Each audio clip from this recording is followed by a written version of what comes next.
ಅಂತ ಮಹಾನ್ ಚೇತರನ್ನ ಈ ಒಂದು ಸಂದರ್ಭದಲ್ಲಿ ಭಕ್ತಿ ಮತ್ತು ಶ್ರದ್ಧೆಯಿಂದ ನೆನೆಯುತ್ತಾ, ಹಾಗೆ ನನ್ನ ನೆಲದ ಮತ್ತೊಂದು ಚೇತನ ಶಕ್ತಿಯಾಗಿರ್ತಕ್ಕಂತಹ ನಮ್ಮೆಲ್ಲರನ್ನ ಸದಾಕಾಲ ಕಲ್ಕೊಂಡು ಬಂದಿರತಕ್ಕಂತಹ ಅಪ್ಪ ಗುರು ಕಾಸ್ಕತನ ಕರ್ತೃಗತಿಗೆ ಭಕ್ತಿಗೆ ಇವರ ಒಂದು ಆ ಎಲ್ಲ ಬಳಗದ ಸಹಕಾರದಿಂದ ಇವತ್ತು ನಾವು ನೀವು ಕೂತ್ಕೊಂಡು ಒಂದೆರಡು ನುಡಿಗಳನ್ನ ಬಹುಶಃ ನಾನು ಹೇಳ್ತಿದ್ದೀನಿ ಅನ್ನೋದಕ್ಕಿಂತ ನಿಮ್ಮಿಂದ ಏನೋ ಒಂದಿಷ್ಟು ಕಲ್ಕೋತಿದ್ದೀನಿ ಅಂತಕ್ಕಂಥ ಒಂದು ಭಾವನೆಯೊಂದಿಗೆ ಒಂದಿಷ್ಟು ಈ ಸಂದರ್ಭವನ್ನ ಕಲ್ಪಿಸಿಕೊಟ್ಟು ಆ ಎಲ್ಲ ಒಂದು ಬಳಗಕ್ಕ ನಾವೆಲ್ಲ ಒಂದು ಚಪ್ಪಾಳೆಯನ್ನ ತಟ್ಟೋದ್ರ ಮೂಲಕ ಒಂದು ದೊಡ್ಡ ಶ್ಲಾಘನೆಯ ನಮನಗಳನ್ನ ಸಲ್ಲಿಸೋದು. ಯಾಕಂದ್ರೆ ನಾವೆಲ್ಲ ಏನೋ ಮನಸ್ಸಿನಲ್ಲಿ ಅನ್ಕೋತೀವಿ, ಏನೋ ಒಂದು ಪುಣ್ಯದ ಕೆಲಸ ಶ್ರಾವಣ ಮಾಸದಲ್ಲಿ ಪವಿತ್ರವಂತ ಈ ಸಂದರ್ಭದಲ್ಲಿ ಮಾಡ್ಬೇಕು ಅನ್ಕೋತೀವಿ. ಆದ್ರೆ ನಮ್ಮ ಮನೆಯಲ್ಲಿ ನಾವು ಕೂತ್ಕೊಂಡು ಏನು ಮಾಡಂಗಿಲ್ಲ, ಅವ ಉಂಡಿ ಖರ್ಚು ಕೈ ಚಕ್ಲಿ ತಿನ್ಕೊಂತಾನ ಕೂಡ್ತೀವಿ. ಆದ್ರೆ ಒಂದು ಏನೋ ಒಂದು ಇಂಥಲ್ಲಿ ಒಂದು ಕಾಯಕ ನಡೆದದ, ಆ ತಾಯಿ ಕಾಳಿಕಾ ಮಾತೆ ಸನ್ನಿಧಿಯೊಳಗ ಒಂದು ಶರಣರ ಚಿಂತನೆ ನಡೆದದ, ವಚನ ತತ್ವ ನಡೆದದ ಅಂದಾಗ ನಾವೆಲ್ಲ ಅಲ್ಲಿ ಭಾಗವಹಿಸಿದಾಗ ಒಟ್ಟಾರೆಯಾಗಿ ನಾವೆಲ್ಲ ಕೂಡಿ ಮನುಕುಲೋದ್ಧಾರಕ್ಕಾಗಿ ಕಾಳಕ್ಕಂಥ ವಚನಗಳನ್ನೇ ಸಂದರ್ಭದಲ್ಲಿ ಅವರು ಹಾಕಿಕೊಟ್ಟಿರ್ತಕ್ಕಂಥ ಮೌಲ್ಯಗಳನ್ನ ತತ್ವಗಳನ್ನ ನಾವೀ ಸಂದರ್ಭದಲ್ಲಿ ಅರಿತುಕೊಳ್ಳಿಕ್ಕೆ ಸಹಾಯ ಮಾಡಿರ್ತಕ್ಕಂಥ ಎಲ್ಲ ಕಾಣುವ ಮತ್ತು ಕಾಣದ ಕೈಗಳಿಗೆ ಒಂದು ಮತ್ತೊಮ್ಮೆ ಚಪ್ಪಾಳೆ ಮೂಲಕ ತುಂಬ ಹೃದಯದ ಧನ್ಯವಾದಗಳನ್ನ ಈ ಸಂದರ್ಭದಲ್ಲಿ ಸಲ್ಲಿಸ್ತಾ, ಹಾಗೆ ನಾವೆಲ್ಲ ಸುಮಾರು 2 ದಿನದಿಂದ ಒಂದು ಘಟನೆಯನ್ನ ಕೇಳಿದ್ವಿ. ವಾಟ್ಸಪ್ ಅಲ್ಲಿ ನಾವೆಲ್ಲ ಕೇಳಿದ್ವಿ. ಏನು ಎಲ್ಲ ಬಹುಶಃ ಫೇಸ್ಬುಕ್ ಕಂಟ್ರೋಲಲ್ಲಿ ನೀವೆಲ್ಲ ನೋಡಿರ್ತೀರಿ ಅನ್ಕೋತೀನಿ. ಯಾಕಂದ್ರೆ ನಾವಿರೋದ ಈ ಮೊಬೈಲ್ ಯುಗದಾಗದೀವಿ. ಬಿಟ್ಟೆನೆಂದರೂ ಬಿಡದಿ ಮಾಯೆ ಬೆಂಬತ್ತಿತಿ ನೋಡು ಅಂದ್ರ ನಾವು ಬಿಟ್ರೆ ಅದು ನಮ್ಮನ್ನು ಬಿಡುವಂತೇನೋ ಗೊತ್ತಾಗ್ಬಾರ್ದು. ಒಂದು 16-18 ವಯಸ್ಸಿನ ಯುವಕ ಬೆಟ್ಟದ ತುದಿಗೆ ನಿಂತ್ಕೊಂಡು ಹೆದರ್ಸ್ತಾನ ಅಪ್ಪ ಅಮ್ಮನಿಗೆ. ಏನಂತ, ನನಗೆ ಐಫೋನ್ ಕೊಡಿಸ್ರಿ, ಇಲ್ಲಾಂದ್ರೆ ನಾ ಏನ್ ಮಾಡ್ತೀನಿ, ಬೆಟ್ಟದಿಂದ ಬೀಳ್ತೀನಿ ಅಂತ. ತಂದೆ ತಾಯಿ ಹೆತ್ತ ಕರಳು ಏನೆಲ್ಲ ಹೋಗಲ್ರು, ಜಗ್ಲಿಲ್ಲ ಮಗ. ಯಾಕಂದ್ರ ಹೆತ್ತ ಕರಳಿಗಿಂತ ಅವನಿಗೆ ಹೆಚ್ಚಾದದ್ದು ಏನು ಬಂಧುಗಳೇ, ಐಫೋನ್ ಹೆಚ್ಚಾಗಿತ್ತು. ಕೊನೆಗೂ ಏನ್ ಮಾಡ್ಬಿಟ್ಟ, ತಿಳುವಳಿಕೆ ಇಲ್ತಾನೆ ಬೆಟ್ಟದ ಮೇಲಿಂದ ಜಿಗದೆ ಬಿಟ್ಟ. ಹಿಡಿಲಿಕ್ಕೆ ಹೋಗಿರ್ತಕ್ಕಂಥ ಅಪ್ಪ ಏನ್ ಮಾಡಿದ, ಹಿಡಿಯಕ್ ಹೋಗಿ ಅವನು ಮಗನ ಜೊತೆ ಬಿದ್ದ. ಕಣ್ಮುಂದೆ ಮಗ ತಂದೆ ಬೀಳೋದನ್ನ ನೋಡಿ ಗಾಬರಿಗೊಂಡ ಹೆತ್ತ ಕರಳು ತಾಯಿ ಇನ್ನೇನ್ ಮಾಡ್ತದ್ರಿ, ಜಿಗದೆ ಹೋಯಿತು. ಇದನ್ನೆಲ್ಲ ನೋಡಿದಾಗ ಫೇಸ್ಬುಕ್ ಅಲ್ಲಿ ನೋಡಿದಾಗ ಒಂದು ಕ್ಷಣ ದಳದಳದಾಗ ಕಣ್ಣಾಗ ನೀರು ಹರಿದು ಹೋಯ್ತು. ಮಕ್ಕಳನ್ನ ಹೊಟ್ಟೆಲಿ ಇಟ್ಕೊಂಡು ಹೆತ್ತು ಬೆಳೆಸಿ ಸಾಗಿ ಸಲಹಿ ತನ್ನ ತುತ್ತನ್ನ ತೆಗೆದು ಮಕ್ಕಳ ಬಾಯಿಗೆ ಇರ್ತದ ತಂದೆ ತಾಯಿ.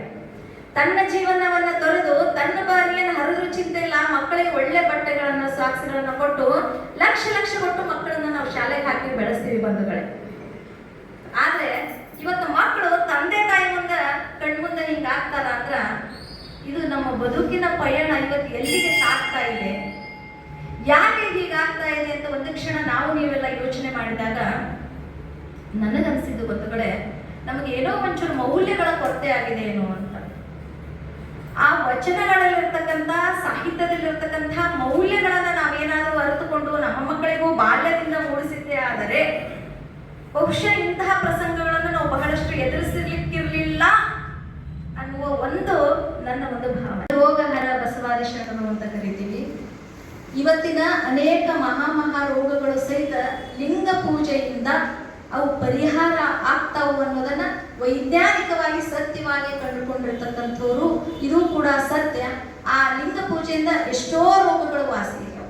ಬಹುಶಃ ನಮ್ಮ ಶಿವಕುಮಾರ ಸ್ವಾಮಿ ಅಪ್ಪಗಳಿಂದ ಹಿಡಿದು ಸಿದ್ದೇಶ್ವರ ಅಪ್ಪಗಳಿಂದ ಹಿಡಿದು ಅವರ ಎಲ್ಲ ಶರಣರ ಬದುಕು, ನಮ್ಮ ಇಂಗಳೇಶ್ವರ ಅಪ್ಪಗಳನ್ನ ನಾವೆಲ್ಲ ಅವರ ಬದುಕನ್ನ ನೋಡಿದಾಗ ಅವರು ಸುಮಾರು 100 ವರ್ಷ ಸಮೀಪದ ಜೀವಿತಾವಧಿ ಕಂಡದ್ದು ಯಾಕೆ ಅಂದ್ರೆ ಅವರ ಇಷ್ಟಲಿಂಗ ಪೂಜೆಯಿಂದ.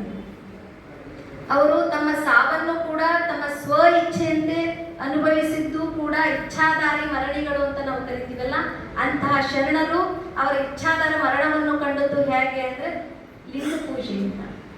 ಆ ಲಿಂಗ ಪೂಜೆಯನ್ನ ಅಂಗದ ಮೇಲೆ ಇಟ್ಟುಕೊಂಡು ನಮ್ಮ ಅರ್ಧ ಕಣ್ಣಿನಿಂದ ತದೇಕ ಚಿತ್ತವನ್ನ ಲಿಂಗವನ್ನ ಏಕಾಗ್ರತೆಯಿಂದ ನಾವು ದಿಟ್ಟಿಸಿದಾಗ ನಮ್ಮ ಮೆದುಳಿನಲ್ಲಿ ಒಂದು ಉಂಟಾಗುವ ರಾಸಾಯನಿಕ ಕ್ರಿಯೆಯಿಂದ ನಮ್ಮ ಇಡೀ ದೇಹ ಚೈತನ್ಯಗೊಳ್ಳುತ್ತದೆ ಮತ್ತು ಕೇವಲ ಪಾಸಿಟಿವ್ನೆಸ್, ಸಕಾರಾತ್ಮಕ ವಿಚಾರಗಳನ್ನ ಹೊರಹೊಮ್ಮಿಸ್ತದೆ.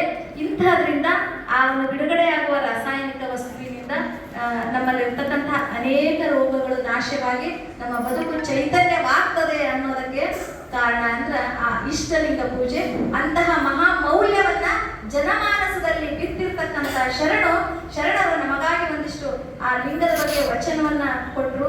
ಅದಕ್ಕೆ ಸಾಕ್ಷಿಯಾಗಿ ಇವತ್ತು ನಮ್ಮ ಮುಂದಿರ್ತಕ್ಕಂತಹ ವಚನ: ಜಗದಗಲ ಮುಗಿಲಗಲ ಮಿಗಿಯಗಲ ನಿಮ್ಮಗಲ, ಜಗದಗಲ ಮುಗಿಲಗಲ ಮಿಗಿಯಗಲ ನಿಮ್ಮಗಲ, ಪಾತಾಳದಿಂದ ತತ್ತ ನಿಮ್ಮ ಶ್ರೀ ಚರಣ, ಬ್ರಹ್ಮಾಂಡದಿಂದ ತತ್ತ ನಿಮ್ಮ ಶ್ರೀ ಮುಕುಟ.